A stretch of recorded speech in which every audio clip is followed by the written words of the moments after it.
नमस्कार प्यारे बच्चों, स्वागत है आपका सक्सेस एग्रीकल्चर इंस्टीट्यूट के इस ऑफिशियल यूट्यूब चैनल पर। जैसा कि आप पीछे दिए गए थंबनेल के माध्यम से समझ गए होंगे कि हम किस बारे में बात करना चाह रहे हैं। आपके लिए एक शॉकिंग न्यूज़ बोलिए तो एक आश्चर्यजनक बात होती है कि एमपीपीएटी 2026 एग्जाम की डेट आ गई। उन्होंने कैलेंडर में पहले जारी किया था, जो हमारा कैलेंडर आया था उसमें उन्होंने जून जून की डेट बताई थी। उनके कैलेंडर में बताया गया था कि जून तक में इसकी डेट आ सकती है, बट एमपी गवर्नमेंट या एमपीईएसबी की जो वेबसाइट होती है उसमें उन्होंने उस डेट को मई में ही कर दिया है।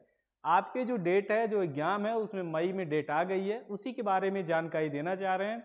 और इतिहास में पहली बार भी लग रहा है कि एमपीपीएटी जैसे एग्जामों में निगेटिव मार्किंग का भी जिक्र किया गया है। तो ये संपूर्ण जानकारी के साथ हम आपके सामने उपस्थित हो चुके हैं।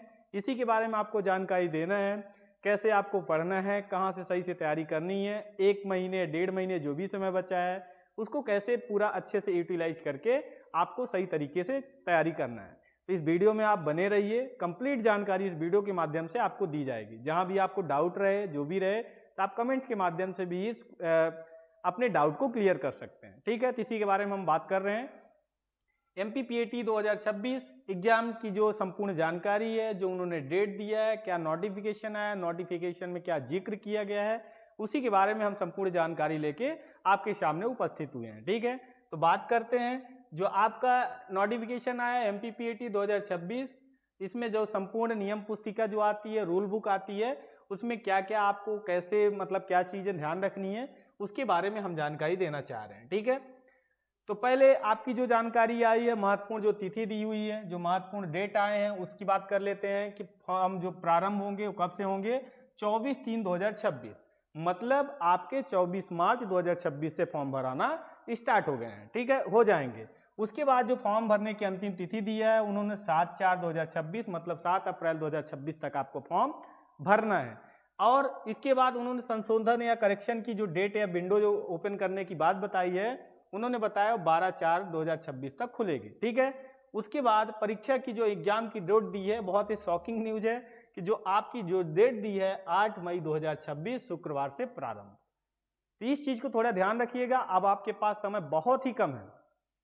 मतलब ये उम्मीद एमपीपीएटी 2026 के बच्चे उम्मीद लगा रहे थे कि हमारे पास जून या जुलाई, जून तक डेट देता है, जुलाई तक एक्सटेंड हो जाती है, बट इस बार उसने पूरा उल्टा कर दिया है। डेट को बढ़ाने की वजह उसने घटा दिया है। तो इस चीज़ को आपको ध्यान रखना है, घबराना नहीं है। तैयारी 1.5 महीने में भी आपका रिवीजन और तैयारी हो सकती है अगर सही से आप कर रहे हो, क्योंकि इस बार निगेटिव मार्किंग का भी जिक्र है जो आगे हम बात करने वाले हैं। ठीक है, आगे बात कर लेते हैं हम।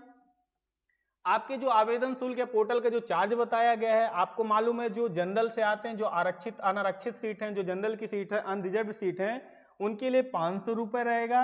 और जो आपके आरक्षित सीट हैं, जैसे कि एसटी एससी, जो मतलब मध्य प्रदेश के होने चाहिए, मध्य प्रदेश के मूल निवासी होने चाहिए, जिनकी कैटेगरी एसटी हो, एससी हो, ओबीसी हो, पीडब्ल्यूडी हो, ईडब्ल्यूएस है, उनकी जो फीस रखी गई है 250 रुपये रखी गई है, 250 रखी गई है। ठीक है, आप जब फॉर्म भरेंगे, अगर आप खुद के माध्यम से कर रहे हैं, जो कियोस्क के माध्यम से कहलाता है, उसका पोर्टल चार्ज 250 + 60 रुपये ये लगेगा। और अगर आप किसी चीज़ की आईडी बनी है एमपी पोर्टल पे, तो उसको जो रजिस्टर्ड है उसके माध्यम से जो रहेगा, उसके सिर्फ 20 रुपये पोर्टल चार्ज यहाँ से लिए जाएंगे। ठीक है, इसके बाद हम बात कर लेते हैं आगे। पात्रता और शैक्षणिक योग्यता क्या रहेगी, आप एलिजिबिलिटी के लिए क्या क्राइटेरिया रखते हैं, उसके बारे में बात कर लेते हैं।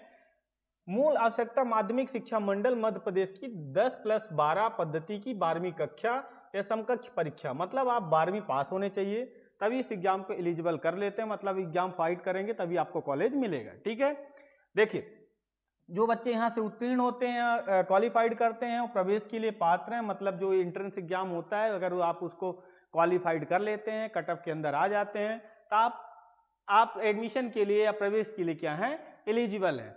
एक होता है, अगर इस वर्ष जिसने 2025 और 26 का बोर्ड का एग्जाम दिया है 12वीं का, अभी उनका आपको मालूम है रिजल्ट नहीं जारी हुआ है, तो घबराने की बात नहीं है, वो भी बच्चे फॉर्म भर सकते हैं। बट जब वो काउंसलिंग कराने जाएंगे, जब उनका सिलेक्शन हो जाएगा, तब आप वहाँ पास आपको मार्कशीट ले जानी पड़ेगी, तब तक आपका रिजल्ट 100% आ जाता है। ठीक है, तो याद रखना, इस वर्ष जिसने शामिल हुए हैं परीक्षा में वो भी पात्र हैं, वो भी एलिजिबल हैं, इसको दे सकते हैं। एक महत्वपूर्ण सत्य याद रखना, प्रवेश के समय 12वीं कक्षा के उत्तीर्ण अंक सूची प्रस्तुत करना अनिवार्य है, अन्यथा चयन अमान्य होगा। मतलब जैसे ही आपका काउंसलिंग में नाम आता है, आपके लिए कॉलेज द्वारा अलॉट सीट हो जाती है, तब आपको अपना मार्कशीट वहाँ पास रिप्रेजेंट करना पड़ेगा। ठीक है, तो इसको याद रखिएगा। उसके बारे में हम बात कर लेते हैं। विषय समूह या पाठ्यक्रम का चयन, सिलेबस या मतलब कैसे आपको एग्जाम कैसे देना है, कौन कौन से सब्जेक्ट को आपको चूज करना है, उसके बारे में बात कर लेते हैं। आपको मालूम होगा एग्रीकल्चर के थ्रू बीटेक भी होता है। बीटेक के लिए जो आपका सब्जेक्ट कॉम्बिनेशन हो चाहिए, पीसीएम होना चाहिए, फिजिक्स केमिस्ट्री मैथ, जहाँ से फिजिक्स से 50 क्वेश्चन आते हैं, केमिस्ट्री से भी 50 आते हैं, और जो आपका मेन सब्जेक्ट मैथ रहेगा वहाँ से 100 क्वेश्चन आएगा। ये बीटेक, जो बच्चे बीटेक एग्रीकल्चर से करना चाहते हैं, इंजीनियरिंग एग्रीकल्चर, उनके लिए एक क्राइटेरिया रहेगी। एक होता है आपका बीएससी एग्रीकल्चर ऑनर्स, एक होता है आपका दूसरा यहाँ पास हॉर्टिकल्चर, और एक होता है तीसरा फॉरेस्ट्री। मतलब आप 3 चीजें होती हैं, एग्रीकल्चर, हॉर्टिकल्चर एंड फॉरेस्ट्री। तो याद रखना इसमें सब्जेक्ट कॉम्बिनेशन कैसा लग सकते हैं।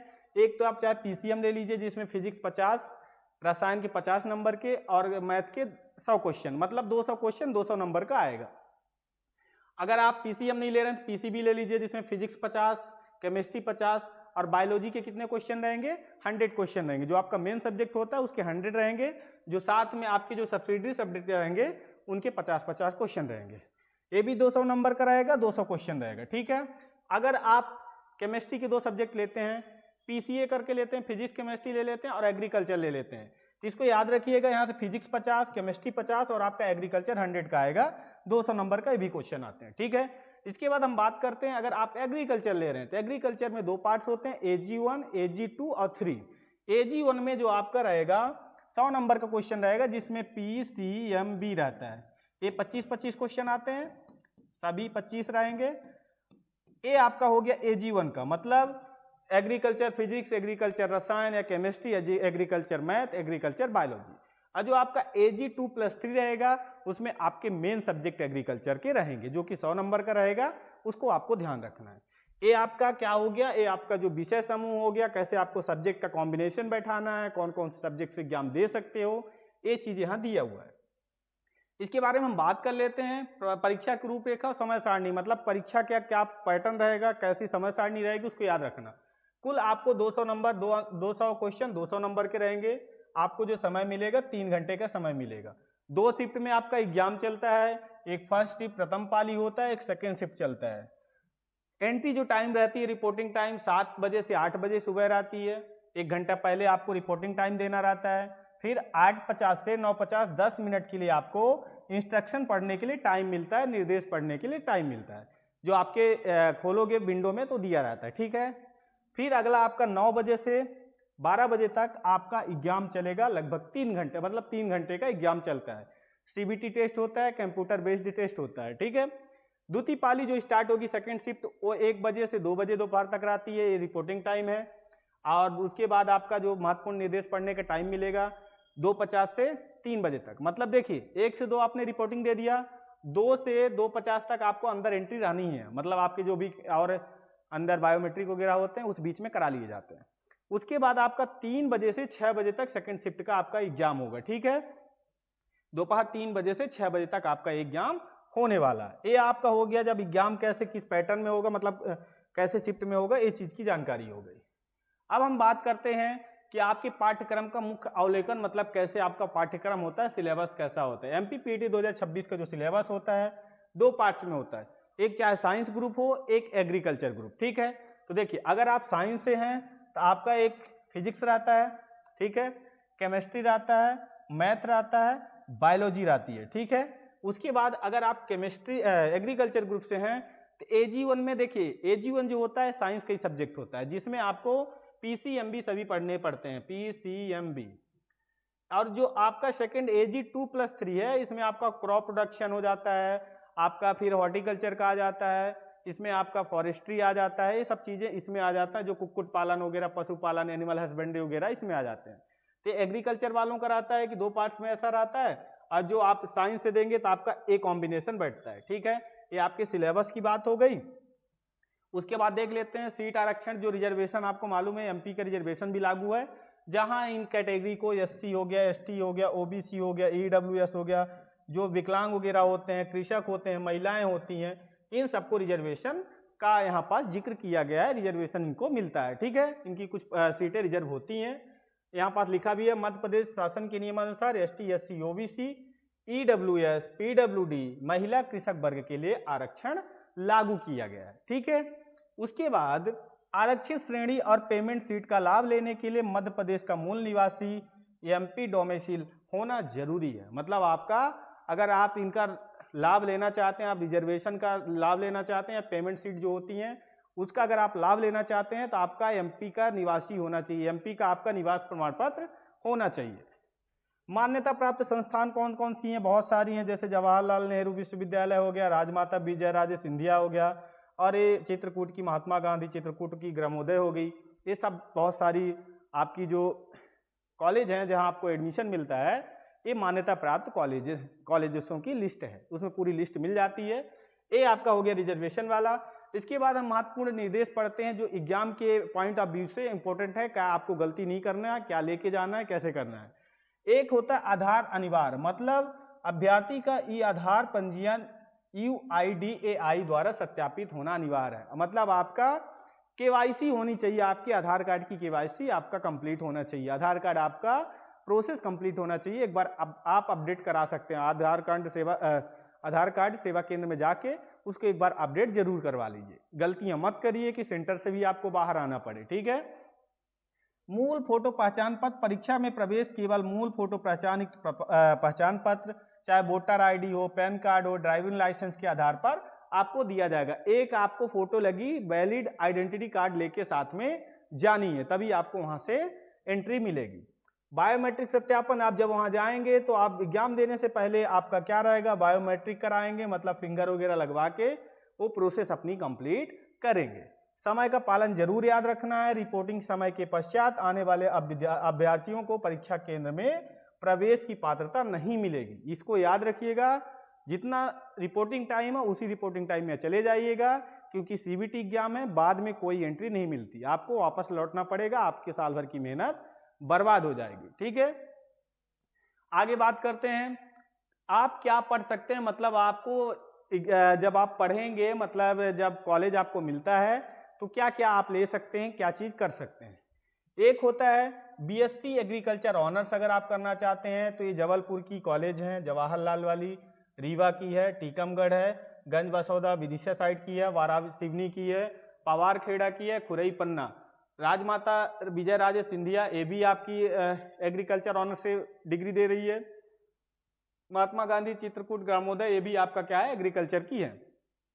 उसके अलावा अगर आप हॉर्टिकल्चर से करना चाह रहे हैं, उद्यानिकी से करना चाह रहे हैं, तो आपको याद रखना है यही सब जवाहरलाल नेहरू विद्यालय भी कराती है, छिंदवाड़ा की है, रहली सागर की भी है, मंदसौर की भी है। ठीक है, तो इनको जरूर याद रखिएगा, ये कॉलेजेस हैं। अगर आप हॉर्टिकल्चर आपको मिल रहा है, हॉर्टिकल्चर से आप करना चाह रहे हैं, अगर BSc आप हॉर्टिकल्चर से करना चाह रहे हैं तो ये आपको कॉलेजेस की लिस्ट दी हुई है। अब हम बात करते हैं अगर आप फॉरेस्ट्री से करना चाह रहे हैं, वानिकी से करना चाह रहे हैं, तब आपको याद रखना है केवल जबलपुर परिषद से या जवाहरलाल नेहरू कृषि विश्वविद्यालय द्वारा इसकी डिग्री दी जाती है। अगर आप इंजीनियरिंग करना चाहते हैं एग्रीकल्चर के फील्ड में, अगर आप इंजीनियरिंग करना चाहते हैं तो आपको याद रखना है जवाहरलाल नेहरू कृषि विश्वविद्यालय कृषि अभियांत्रिकी महाविद्यालय जबलपुर द्वारा आपको BTech कराया जाता है। ये जब आपकी काउंसलिंग में आपका नाम आ जाता है, आपको सीट अलॉट हो जाती है, तब आपको देखना रहता है, आप पहले से मन बना लीजिए कि आपको क्या करना है। BSc एग्रीकल्चर करनी है, हॉर्टिकल्चर करनी है, फॉरेस्ट्री करनी है, BTech करना है, ये आपके पास ऑप्शन रहते हैं। ठीक है, टॉप वालों के मिलता है, आगे बात करेंगे। ठीक है, उसके बाद हम पात्रता मार्गदर्शिका, आप क्या पात्र हैं इसके बारे में, मतलब क्या आप पात्र हैं इसके बारे में, एलिजिबिलिटी क्या रहती है, इसको देखते हैं। पहली चीज तो 12वीं कक्षा 10+2 के विषयों के आधार पर आप अपने पाठ्यक्रम का चयन करें। मतलब आप 12वीं में जो भी सब्जेक्ट लिए रहते हैं उसके अनुसार आपको अपने उसका चयन करना रहता है। जैसे कि विज्ञान समूह में क्या क्या रहता है, भौतिकी होता है, रसायन होता है, गणित होता है, जीव विज्ञान होता है और एग्रीकल्चर होता है। कृषि समूह में कृषि के लिए उपयोगी विज्ञान जो एवं गणित जो element of science and mathematics subject होता है, जिसमें PCM भी आती है, चारों सब्जेक्ट आता है। एग्रीकल्चर में एक आपकी बुक आती है। ठीक है, फसल उत्पादन होता है, क्रॉप प्रोडक्शन है, आपका उद्यान शास्त्र है, पशुपालन है, ये सब चीजें आपकी कृषि समूह की हैं। एक होता है आपको जीव विज्ञान है कृषि समूह, जिसमें जीव विज्ञान, रसायन और कृषि ये सब चीज़ें जो कॉम्बिनेशन ऐसा दिया गया है। देखिए जैसे कि आपको समझिए, अगर आपको बीटेक करना है, क्या करना है, बीटेक करना है कृषि अभियांत्रिकी मतलब एग्रीकल्चर से करना है, तो वही बच्चे कर सकते हैं जो केवल पीसीएम वाले हैं, फिजिक्स केमिस्ट्री मैथ। पीसीएम वाले ही बच्चे क्या कर सकते हैं, बीटेक कर सकते हैं। बाकी अगर आप बीएससी करना चाहते हैं, चाहे एग्रीकल्चर में हो, हॉर्टिकल्चर में हो या फॉरेस्ट्री में हो, तब आपको एक सब्जेक्ट के कॉम्बिनेशन होने चाहिए। साइंस के समूह होते हैं जो एग्रीकल्चर के होते हैं, या तो बायोलॉजी वाले होते हैं। तो ये मतलब आप अगर देखो तो जो आप अगर इनमें डिग्री लेना चाहते हैं तो ये कॉम्बिनेशन बैठा सकते हैं, साइंस वाला भी, एग्रीकल्चर वाला भी और बायोलॉजी वाला भी। लेकिन अगर आपको बीटेक करना है तो सिर्फ आप पीसीएम से ही रहने चाहिए, फिजिक्स केमिस्ट्री मैथ ही आपका होना चाहिए, उसके अलावा कुछ नहीं होना चाहिए। फिजिक्स केमिस्ट्री मैथ से हैं तभी आप बीटेक के लिए एलिजिबल हैं। ठीक है, पता चला आपने एग्रीकल्चर से एग्जाम दिया, एग्रीकल्चर सब्जेक्ट ले लिया, अब बाद में आपने बोला कि हमें नहीं बीटेक करना है, तो फिर उनको नहीं देंगे। अगर फिजिक्स केमिस्ट्री आप मैथ से एग्जाम दे रहे हो तो फिर आपको वहाँ से बीटेक कर सकते हो। ठीक है, इस चीज़ को जरूर ध्यान रखिएगा। उसके बारे में हम बात कर लेते हैं, विशेष पात्रता नियम और टाई ब्रेकर क्या है। देखिए आयु सीमा एज लिमिट, उसने कोई ऐसा निर्धारित समय नहीं दिया हुआ है कि सभी स्नातक उपाधियों के लिए प्रवेश हेतु न्यूनतम अधिकतम आयु सीमा निर्धारित नहीं की गई है। 12वीं पास होने चाहिए आप, या 12वीं का आपने एग्जाम दिया हो। ठीक है, शारीरिक योग्यता याद रखिएगा, केवल फॉरेस्ट्री जो डिपार्टमेंट में जाएंगे, जो फॉरेस्ट्री से बीएससी करेंगे, उनके लिए याद रखना उनकी हाइट होनी चाहिए 163 सेंटीमीटर, उनका जो चेस्ट होना चाहिए 84 होना चाहिए, और अगर उसको फुलाने के बाद 5 सेंटीमीटर उसमें इंक्रीज होना चाहिए। ठीक है, गोरखा के ऊंचाई मतलब जो गोरखा रेजिडेंट गोरखा क्षेत्र के आते हैं, या तो जो एनसीसी में बी या सी सर्टिफिकेट पाए हैं, उनके लिए थोड़ा सा इसकी छूट मिलती है, 152.5 सेंटीमीटर होनी चाहिए। ये उनको छूट मिलती है जो एनसीसी किए होते हैं, स्कूल में भी बहुत स्कूलों में एनसीसी रहती है, वो है। समान अंक का निर्णय मतलब इसको ध्यान रखिएगा, समान परसेंटाइल होने पर वरीयता क्रम मिलेगी। मतलब आपका अगर परसेंटाइल में जैसे वरीयता क्रम क्या है कि जैसे अगर आपके अच्छे परसेंटाइल अच्छे हैं, एग्रीकल्चर रहेगा, फिर उसका बायोलॉजी रहता है, फिर केमिस्ट्री, ये परसेंटाइल का आपको बताया है सब्जेक्ट का कैसा परसेंटाइल होना चाहिए। बीटेक के लिए याद रखना मैथ को सबसे पहले देखा जाएगा, उसके बाद फिजिक्स देखी जाती है, फिर केमिस्ट्री। मैथ में सबसे अच्छा परसेंटाइल है, फिर आपका फिजिक्स में है, फिर केमिस्ट्री में है। ये आपका सब्जेक्ट जो समान अंक का मतलब इसमें देखा जाता है कि आपका नंबर किस कॉम्बिनेशन में आ रहा है, इसको जरूर थोड़ा सा ध्यान रखिएगा। इसके बाद हम बात कर लेते हैं मध्य प्रदेश मूल निवासी नियम क्या है, मतलब आपके रूल क्या होने चाहिए कि आपके निवास के लिए क्या रूल है। जन्म और निवास, अभ्यर्थी का जन्म मध्य प्रदेश में हुआ हो, माता पिता अभिभावक निरंतर 15 वर्ष से मध्य प्रदेश में रह रहे हो, तभी आप मध्य प्रदेश के निवासी होते हैं, आपका सर्टिफिकेट बनता है। ठीक है, शिक्षा, अभ्यर्थी ने मध्य प्रदेश स्थित किसी मान्यता प्राप्त शिक्षण संस्थान से निरंतर 3 वर्ष तक का अध्ययन किया हो, 8वीं 10वीं और 12वीं की परीक्षा मध्य प्रदेश से उत्तीर्ण को हो, मतलब या 8वीं की या 10वीं की या 12वीं से आपने यहाँ की परीक्षा उत्तीर्ण की हो, तभी आपको यहाँ का निवासी माना जाएगा। चाहे एक आपको क्राइटेरिया कंप्लीट हो, चाहे ए वाली हो, या तो एक क्राइटेरिया और दूसरी देख लेते हैं कि अगर आपने यहाँ पर ध्यान रखिएगा कि अगर सरकारी सेवा अभ्यर्थी मध्य प्रदेश शासन या केंद्र शासन के ऐसे कर्मचारी का पुत्र या पुत्री हो जो मध्य प्रदेश में पदस्थ हो या राज्य में स्थायी रूप से बसा हुआ हो, तो इसको जरूर थोड़ा सा ध्यान रखिएगा। ये सब चीजें आपको जरूर एकदम ध्यान रखनी है। ठीक है, चलिए आगे बात कर लेते हैं। अब हम आगे बात करते हैं, आगे हमारा क्या है, देखिए फ्री सीटें मतलब जो सीटों का प्रकार, फ्री सीट और एनआरआई वगैरह जो चीज़ दिया हुआ है उसके आधार पर ये सीटें बताई गई हैं कि अगर जो फ्री सीटें रहती हैं उसमें उपलब्धता जो 100% सीट होती हैं, और प्रवेश जो होता है मेरिट के आधार पर, जो आपकी मेरिट लिस्ट बनती है उसके आधार पर होता है।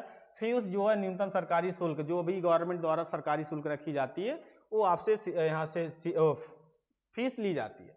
पेमेंट सीट की बात करते हैं, प्रत्येक पाठ्यक्रम मतलब जो भी आपके सब्जेक्ट के हैं, हर सब्जेक्ट में 20% सीट जो होती हैं पेमेंट बेस पे होती हैं, जो मतलब पैसे बेस पे जो पेमेंट होता है, जो पेमेंट, ये फ्री सीटें हो गई, ये पेमेंट सीटें कहलाती हैं। ठीक है, जिसमें पीएटी परीक्षा प्रवीण सूची में 12वीं के अंकों से सीधा प्रवेश नहीं मिलेगा, मतलब आपको एंट्री डायरेक्ट नहीं मिलेगी कि 12वीं आपने परीक्षा दिया, अच्छे नंबर है आपको मिल जाएगा, ऐसा नहीं मिलता है। ठीक है, आपको एग्जाम देना पड़ेगा। अनारक्षित पेमेंट सीट के लिए मध्य प्रदेश का मूल निवासी होना अनिवार्य नहीं है, आरक्षित वर्गों के लिए अनिवार्य है। मतलब पेमेंट सीट के लिए मध्य प्रदेश का मूल निवासी होना अनिवार्य नहीं है, आरक्षित वर्गों के लिए अनिवार्य। इस चीज़ को थोड़ा ध्यान रखिएगा। एनआरआई जो सीटें होती हैं उसको देख लेते हैं। उपलब्धता सिर्फ 5% होती हैं अतिरिक्त सीटें। 12वीं में न्यूनतम याद रखना है 45% अनिवार्य हैं। पीएटी परीक्षा आवश्यक नहीं है इसमें। और शर्त जो है प्रायोजक का एनआरआई प्रमाणित होना चाहिए। ये इस चीज़ को थोड़ा जरूर याद रखिएगा। एनआरआई का जो है कॉन्सेप्ट यहाँ पर इसको आपको ध्यान रखना है, ठीक है। शुल्क संरचना या बात कर लेते हैं। फीस का अनुमान या प्रति सेमेस्टर, मतलब अब जब आपका सिलेक्शन हो जाता है, काउंसलिंग हो जाती है, आपको कॉलेज अलॉट हो जाती है, तो आपको कैसे पैसे देना है, मतलब आपको क्या कॉलेज द्वारा फीस ली जाएगी। तो अगर आपने एग्रीकल्चर, हॉर्टिकल्चर और फॉरेस्ट्री के शिक्षण शुल्क की बात करें तो फ्री सीट जो है आपकी, जो फ्री सीट थी उसमें 10,470 रुपये लगेंगे। और अगर आपकी पेमेंट सीट है तो आपको एक सेमेस्टर का 39,270 रुपये देने पड़ेंगे, ठीक है। इसको थोड़ा ध्यान रखिएगा। अगर आप एग्रीकल्चर से हैं, सॉरी आप बीटेक करना चाहते हैं तो आपका जो शिक्षण शुल्क रहेगा 13,050 रुपये और 52,350 पेमेंट सीट की रुपए रहेगी। मतलब इसको जरूर याद रखने, फ्री सीट का इतना लगता है, पेमेंट सीट में इतना पैसा लगता है, ठीक है। अतिरिक्त शुल्क की बात कर लें, परीक्षा, खेलकूद या प्रयोगशाला जो भी आपके कॉलेज में होता है आदि का शुल्क अलग से दे होगा। लगभग 6,000 से 7,000 तक आपका इसका शुल्क लगेगा। छात्रावास जो हॉस्टल सुविधा रहेगी उसमें शामिल नहीं है, उसका अलग से आपको चार्ज देना पड़ेगा। चित्रकूट की बात करें, चित्रकूट के जो कॉलेज है उसकी जो शुल्क की बात करें, फ्री सीट का जो पैसा लगता है 17,635 रुपये प्रति वर्ष लगेगा, ईयर में लगेगा। और पेमेंट सीट का जो है 37,335 रुपये प्रति वर्ष लगता है, ठीक है। और एनआरआई शुल्क याद रखिएगा, एनआरआई शुल्क की ज़्यादा रहती है, $2625 में दिखाया गया इसको, ठीक है। इस चीज़ को जरूर ध्यान रखिएगा। अब याद रख, यहाँ पर देख लेते हैं रिजर्व सीट का क्या है, मतलब मैट्रिक्स रिजर्वेशन रूल क्या है। जैसे कि आपको आरक्षण का क्या है कि इनको आरक्षण मिलता है, जैसे अनुसूचित हैं, एसटी हैं, ओबीसी हैं, जैसे अनरिजर्व हैं, ईडब्ल्यूएस, ये जो मतलब जनरल में ही जिनकी मतलब आर्थिक स्थिति अच्छी नहीं होती उनको ईडब्ल्यूएस के अंतर्गत रखा जाता है, ठीक है। अब यहाँ पास देखिए, यहाँ पास जो आरक्षण का दिखाया है कि क्षैतिज आरक्षण जो है वर्टिकल आरक्षण, और क्षैतिज आरक्षण में क्या है कि जैसे जो फार्मर होते हैं, फार्मर कोटा में 5% का आरक्षण है। स्वतंत्रता संग्राम या सेनानी जो हैं, सैनिक हैं, उनके लिए 3% का आरक्षण दिया गया है। महिला आरक्षण एवं पीडब्ल्यूडी जो हैं इनको भी यहाँ पास आरक्षण दिया जाता है, रिजर्वेशन आपके इसमें रहता है। नियम क्या होता है, यदि आरक्षित वर्ग का कोई अभ्यर्थी अनारक्षित कट ऑफ पार करता है तो उसे अनारक्षित सीट दी जाएगी। यहाँ पास इसको ध्यान रखना है कि जैसे ही अगर कोई एससी एसटी या ओबीसी कैटेगरी जो रिजर्व सीट होती हैं उनका अगर कोई बच्चा है तो जनरल की कट ऑफ से ऊपर उसके नंबर आ जाते हैं, तो जो सीट होगा वो एसटी की ना लेके या रिजर्व की सीट ना लेके जनरल की सीट को ले लेगा, ठीक है। इसको जरूर याद रखिएगा। और यहाँ पास क्या बोला है, महिला उम्मीदवार न मिलने पर वह सीट उसी वर्ग के पूरी से उम्मीदवार को भरी जाएगी। कहने का मतलब, मान लीजिए कुछ भी एससी की महिला हैं, वो यहाँ पास मतलब एससी की सीट पूरी कंप्लीट नहीं हो पा रही है, तो एससी के जो पुरुष होंगे वहाँ से उसकी सीट को कंप्लीट कर लिया जाएगा, मतलब सीटें भर ली जाएंगी। इसको जरूर ध्यान रखिएगा। फिर यह बता चुका हूँ आपको, कृषक जो कोटा होता है 5% आरक्षण की शर्तें दी गई हैं।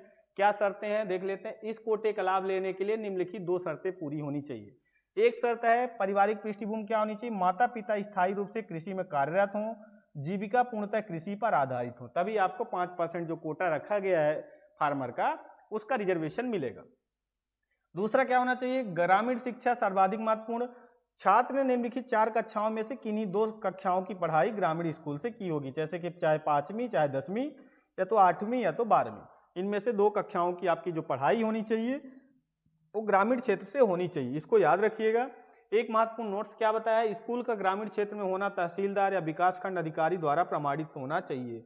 मतलब आपका स्कूल ग्रामीण में है कि नहीं, ये आपके वहाँ विकासखंड जो अधिकारी होंगे उनके द्वारा सत्यापित होना चाहिए। परीक्षा केंद्र के लिए क्या सख्त नियम है, यहाँ से जरूर याद रखना। जब एग्जाम देने जाओ तो क्या आपको याद रखना है कि आधार कार्ड द्वारा ई-केवाईसी आपकी होनी चाहिए, जो मैं स्टार्टिंग में बता चुका हूँ। मूल फोटो पहचान के ले जाना है, जैसे कि वोटर आईडी, आधार कार्ड, पैन कार्ड जो भी है, इसको ये आपको एक ले जाना है। डाउनलोड किया गया आपका एडमिट कार्ड, जो आपका एडमिट कार्ड जो आपके वेबसाइट में आएगा उसको डाउनलोड करके कॉपी मतलब हार्ड कॉपी में ले जाना है, ठीक है। काला पारदर्शी बॉल पॉइंट ले जाना है, मतलब ब्लैक पेन ले जाना है, ब्लू पेन आपको यूज नहीं करना है। पेंसिल वगैरह वहाँ अलाउड नहीं रहेगा, तो इस चीज़ को जरूर याद रखिए। आप मेटल्स की चीज़ें ना पहन के जाएं, आपको इस चीज़ को जरूर रखना है। लोअर टी शर्ट अच्छा पहन के जाएं, कोई भी मेटल की चीज़ ना लेके जाएं, क्योंकि मेटल की चीज़ें वहाँ अलाउड नहीं करते हैं, क्योंकि ये सीबीटी एग्जाम आपका रहता है। ठीक है, कंप्यूटर बेस्ड टेस्ट होता है। जो वर्जित सीट चीज़ें हैं उसको देख लेते हैं, क्या नहीं ले जाना है। बिना बायोमेट्रिक सत्यापन के प्रवेश नहीं मिलेगा आपको, इसको याद रखना है।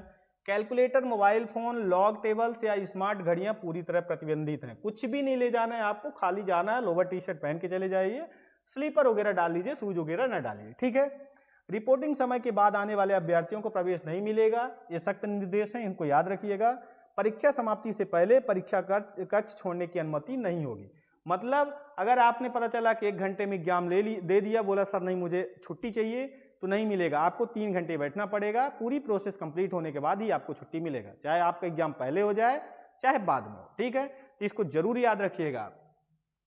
उसके बाद हम बात कर लेते हैं प्रवेश काउंसलिंग दस्तावेज। मतलब जब आपका पेपर हो जाता है, लिस्ट आ जाती है, फिर आपका जो काउंसलिंग होती है, कॉलेज के लिए आप काउंसलिंग करते हैं या सीट के लिए आपको काउंसलिंग करनी पड़ती है, उसमें क्या करना है। आवंटन के बाद विश्वविद्यालय में प्रवेश के समय निम्नलिखित मूल प्रमाण पत्र एवं उनकी रंगीन सत्यापित छाया प्रतियां अनिवार्य है। मतलब ओरिजिनल डॉक्यूमेंट्स ले जाना। जब डॉक्यूमेंट वेरिफिकेशन होता है तो उसके लिए ओरिजिनल डॉक्यूमेंट्स अनिवार्य है, यानी कि आप फोटो कॉपी लेके कॉलेज में एडमिशन लेना पहुंच गए। ठीक है, तो इसको याद रखिएगा। 10वीं और 12वीं की मार्कशीट ले जानी है। मध्य प्रदेश का मूल निवासी जो प्रमाण पत्र है, जो प्रारूप 6 में दिया गया है, इसको ले जाना है। जाति प्रमाण पत्र, अगर आप रिजर्व सीट से आते हैं, ST SC OBC से आते हैं, तो आपका कास्ट सर्टिफिकेट होना चाहिए और आपका इनकम सर्टिफिकेट होना चाहिए। ठीक है, और क्या चीज़ ले जाना है। स्पेशल कोटा, जो आपने कृषक वगैरह कोटा का रिजर्व का लिया था, तो उसके लिए क्या है, कृषक प्रमाण पत्र ले जाना है। स्वतंत्रता अगर संग्राम सेनानी है आपके यहाँ कोई, तो उनके लिए उसका जो प्रारूप प्रमाण पत्र मिलेगा उसको ले जाना है। IWS और PWD के लिए जो उनका प्रमाण पत्र बनता है, जैसे दिव्यांग के लिए विकलांगता सर्टिफिकेट बनता है, उन सब चीज़ों को आपको जब वेरीफाइड होता है डॉक्यूमेंट्स, तो इनको ले जाना, ओरिजिनल ले जाना जरूरी है। ठीक है, फोटोकॉपी नहीं चलेगी। इसके बाद हम देख लेते हैं सफलता का रोड मैप। आज मतलब विश्वविद्यालय का क्या कैसे है। जैसे कि आपने पहले क्या किया होगा, फॉर्म भरोगे, अभी जो फॉर्म आया है उसको भरोगे ESB पोर्टल पर, सही जानकारी और कोटे कृषक सैनिक के साथ फॉर्म भरे। मतलब आपने कोटा भी है, अगर रिजर्व में है तो सही से फॉर्म भरेंगे। उसके बाद आपका एडमिट कार्ड आएगा, अपना एडमिट कार्ड डाउनलोड करें और UDAI जो आधार कार्ड की केंद्र है वहाँ से अपडेट करा के सुनिश्चित कर लें। ठीक है, कि आपका KYC है कि नहीं। फिर अगला क्या करते हैं, MPPAT 2026 8 मई समय पर केंद्र पर पहुंचे और 3 घंटे की परीक्षा दें, इसको जरूर याद रखना। प्रवीण सूची या काउंसलिंग कैसे होती है, मेरिट लिस्ट के आधार पर ऑनलाइन चॉइस फिलिंग करानी पड़ती है। जैसे ही आपका रिजल्ट आएगा कॉलेज में आप चॉइस फिलिंग कराएंगे, फिर आपको 10 जो भी समय में कॉलेज की लिस्ट आती है, फिर आप देखेंगे कि आपका नाम आ गया है। अगर नाम आ जाता है तो उसी कॉलेज में जाके आपको डॉक्यूमेंट वेरिफिकेशन कराना पड़ेगा। ये आपका ये है। इसके बाद आपको ध्यान रखना है, लास्ट में डॉक्यूमेंट वेरिफिकेशन होता है और आपको वहाँ पास एडमिशन मिलता है। आवंटित किसी विश्वविद्यालय में मूल दस्तावेजों के साथ रिपोर्ट करें और शुल्क जमा करें। जो भी एडमिशन फीस वगैरह लगती है कॉलेज की, उसको दें और अपनी वहाँ पास एडमिशन को सुनिश्चित कर लें। ठीक है, ये सब आपकी जानकारी कंप्लीट रही। कोई भी अगर आपको डाउट रहता है कमेंट्स के माध्यम से ज़रूर पूछें। और अब आपको बता दें कि आपके पास बहुत कम समय बचा है, अब समय नहीं रह गया है। जो भी समय बचा है, अगर आप मन से तैयारी या करना चाहते हैं, मतलब आपने किया है नहीं किया है, तो हमारी जो सक्सेस एग्रीकल्चर इंस्टीट्यूट भोपाल की संस्था है, उसके द्वारा इस 1.5 महीने के जो समय में है, प्रॉपर एक प्री प्लान्ड सिलेबस के द्वारा तैयारी कराई जाएगी। हमारी जो तैयारी होती है ऑनलाइन और ऑफलाइन दोनों माध्यम से होती है, जिसमें आपको जिस तरह से आपका एग्जाम होगा उसी पैटर्न पे आपको ऐप के माध्यम से, हमारा जो ऐप है सक्सेस एग्रीकल्चर इंस्टीट्यूट, उसके माध्यम से आपकी तैयारी कराई जाएगी। अगर आप सच में सीरियस हैं या लेना चाहते हैं, क्योंकि देखिए हर साल ऐसे कंपटीशन बढ़ते जाएगा, इस साल आपको अगर सही में एडमिशन लेना, अगर सीरियस होना चाहते हैं, तो तैयारी आज से अभी से स्टार्ट कर दीजिए। आपके लिए अब समय बहुत कम बचा हुआ है, समय ना के बराबर बचा हुआ है। बट ये है कि अगर आप करना चाह रहे हैं, आप अपनी भी मेहनत करिए। अगर कोचिंग के माध्यम से अगर आपको थोड़ा सा भी सही गाइडेंस की जरूरत है, तो सक्सेस एग्रीकल्चर इंस्टीट्यूट भोपाल के द्वारा जुड़िए और अपनी तैयारी को सुनिश्चित करें, अपनी एक सीट सुनिश्चित कर लें। ठीक है, तो हमारे कोचिंग द्वारा एक नया बैच स्टार्ट हो गया है, जो अभी 16 मार्च से स्टार्ट हो गया है।